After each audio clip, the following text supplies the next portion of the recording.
Bon, finalement, ça va être en 2 vidéos. Désolée. Donc voilà. Alors, j'ai re-regardé pour vous, mais aussi un peu peut-être pour moi. Oui, faut mieux faire pour soi d'abord. Pour moi, j'ai re-regardé le premier épisode de The Chosen en entier. J'ai eu un peu de temps cet après-midi avec le travail, après le travail, enfin entre 2 prestations. Donc j'ai regardé et pour vous faire je vais vous faire une review en 3 4 minutes. Je vais essayer vraiment de faire très court.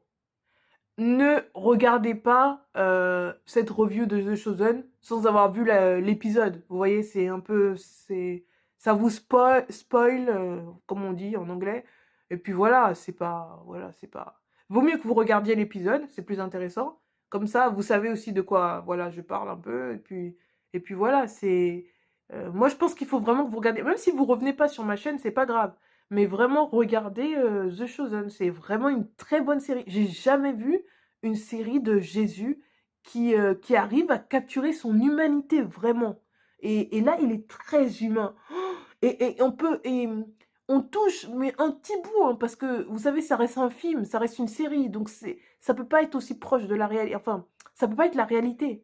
Mais ça vous met, vous fait imaginer combien Jésus, les jeunes pouvaient que l'aimer. C'est-à-dire que il a, il est tellement bon. Mais quand je vous dis, mais oh, c'est extraordinaire. L'acteur, il capture tellement bien. Comment il est bon.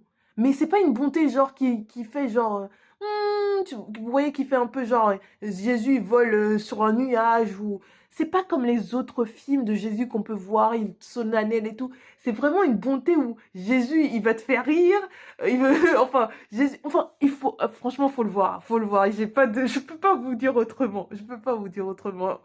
Il est ému, oh là là, non, c'est quelque chose à voir. Franchement, c'est quelque chose à voir. C'est juste extraordinaire. Bon, je vais m'arrêter là pour la pub de The Chosen que je fais. Mais vraiment, merci à Dallas Jenkins, à Jonathan Rumi, à tout le crew de The Chosen. Parce que, ils font un travail excellent. Vraiment un travail excellent. Beaucoup de personnes l'ont vu, des gens croyants, non croyants. Déjà, il va y avoir 7 saisons. Là, ils sont en train de faire la saison 2. On est presque à la fin de la saison 2, là. Moi, j'ai vu la saison 1 en entière, j'ai déjà vu plusieurs fois certains épisodes. Donc vraiment, c'est juste extraordinaire. Bon, je m'arrête là pour ça. Donc, alors, le premier épisode, en fait, euh, on est, euh, euh, on est, euh, on est chez Marie-Madeleine. On ne comprend pas tout de suite, mais bref, on voit une femme, on voit un homme qui se réveille en sang un peu et qui sort en panique de chez une femme. Et il se heurte à un Romain, et le Romain, il dit au Romain, hein, aidez-moi, elle a des démons et tout, et elle a essayé de me tuer. Donc voilà, ça commence comme ça, paf, après vous avez le générique, une très belle chanson de générique d'ailleurs, vous avez le générique, et ensuite on voit en calèche Nico, c'est quoi son nom en anglais? Parce que moi je regarde en français, parce que moi je regarde en anglais, donc parfois j'ai les noms. Nicodemus, je pense que c'est ça, hein? Non, Nicodème. En anglais c'est Nicodemus, en français c'est Nicodème.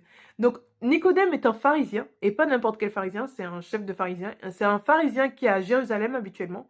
Donc il vient un certain temps dans la région, je sais pas si c'est proche de Nazareth, ça doit être proche de Nazareth, ou quelque part proche de, en tout cas là où il se trouve. Euh, je suis pas sûre que c'est Nazareth. Non, non, c'est pas Nazareth. Mais il vient, je pense, il se déplace dans la ville où se trouve justement cette femme, ou pas loin, de Jérusalem avec sa femme, et il se fait arrêter par un soldat romain, et pas n'importe lequel, un chef, qui lui dit, oui, j'ai remarqué que les Juifs ne déclarent pas la pêche qu'ils font le jour du sabbat.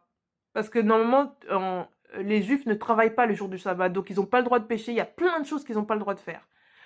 Euh, et il dit, mais je sais qu'il y a des Juifs, des pêcheurs juifs qui pêchent. Il a dit le chef du Soderman. Donc je veux que toi, Nicodème, tu mets un terme à tout ça si tu veux que les pharisiens gardent leur emprise. Voilà, en bref, il le menace un peu, quoi. Donc Nicodème, quand il arrive dans la ville, il parle aux autres pharisiens à qui il enseigne et leur dit, pourquoi est-ce que les pêcheurs juifs pêchent le jour du sabbat? Il ne faut pas et tout, voilà. Notre loi ne le prescrit pas. Donc Nicodème, il le fait parce que la loi interdit de travailler, de faire quoi que ce soit le jour de sabbat, mais aussi parce que Quintus l'a interpellé avant. Donc il le fait, donc il transmet aux autres pharisiens, à qui il enseigne. Ensuite, pauvre Nicodème, on vient chercher Nicodème justement pour aller retrouver Marie-Madeleine. C'est encore les Romains qui disent à Nicodème de venir. S'il vient pas, ils vont brûler le quartier de Marie-Madeleine. Donc ils vont tuer plein de juifs. Donc ils menacent de tuer plein de juifs si Nicodème ne vient pas pour délivrer Marie-Madeleine qui est en prise avec des démons. Bref.